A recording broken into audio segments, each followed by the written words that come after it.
Are the time circuits on? Check, Doc. The Doc and Marty have a very simple problem. They have to get the DeLorean up to 88 miles an hour, and even though a steam train can't go that fast, the Doc, being a man of science, figures out a way to do it for a few seconds anyway. Doc! The red line's about to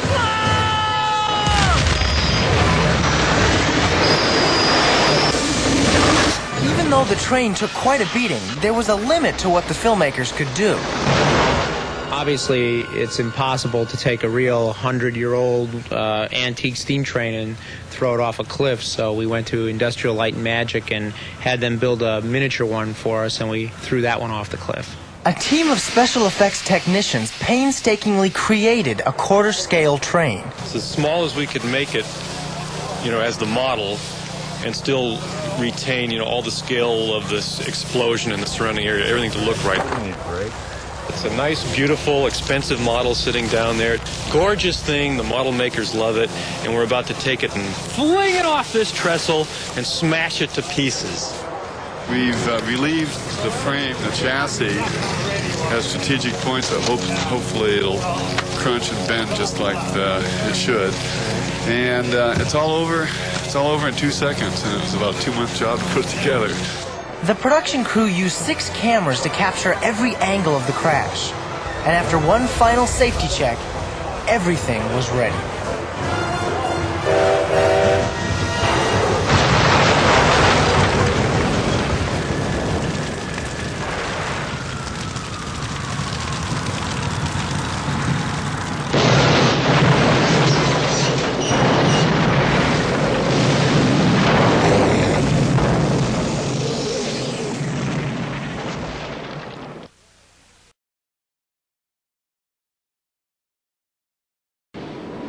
However, the destruction of the doomed train required an elaborate miniature set overseen by John Sturber.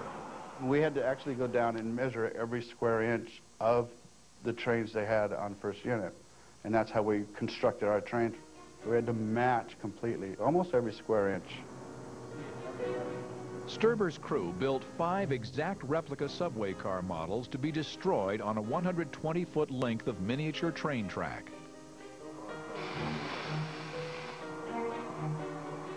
As construction of the 1/8 scale models was underway, another part of the effects team was busy visualizing how the scene would be filmed. In one early test, a cardboard cutout in the shape of a subway car was placed on a length of miniature railroad track. This showed the filmmakers where the best camera placement would be when film finally rolled. Oh, much better. Sturber's team also conducted tests to make sure the explosions wouldn't be too bright and blind the camera, or look too large in relation to the miniatures. And action. The subway cars were filmed with a special camera rig that followed on a separate set of miniature wheels. Both camera and subway cars were pulled along by a wire hidden underneath the track. Sturber rigged the interior of the tiny subway cars with a potent cocktail of volatile chemicals.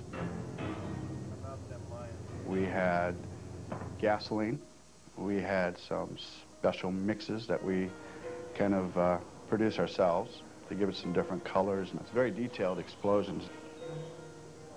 The explosive charges were detonated by tiny trip switches hidden along the tracks, providing catastrophic results. To see them destroyed at the end, if it's spectacular on film, it's wonderful.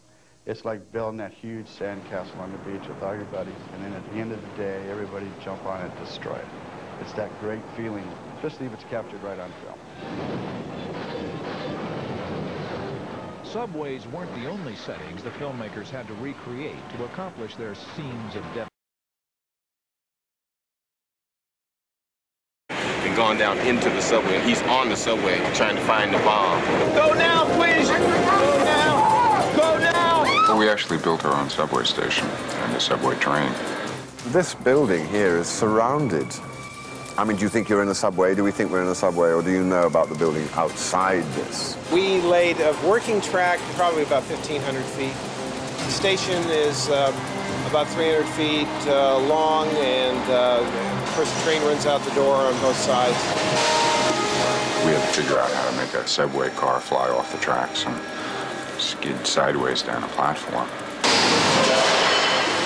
You were worried about is hitting that car swung early because you're afraid you'll hit the car in there, right? Yeah.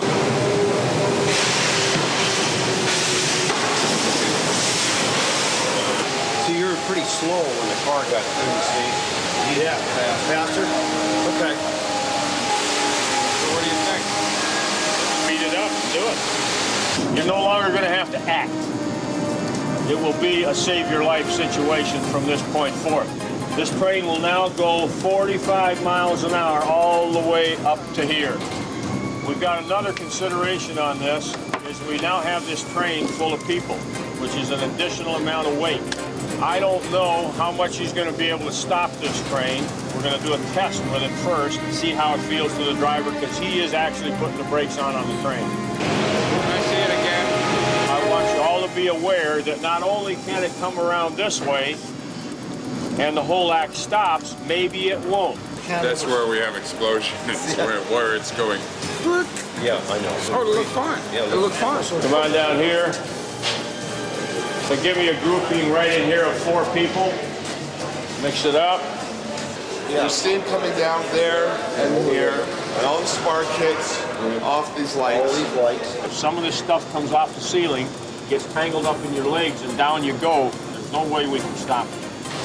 And there'll be glass breaking off those bulbs. Yeah. There's an area underneath the car that has 4 big sets of truck tires. If you get a leg under there, you're in deep trouble. Making some final adjustments on the train.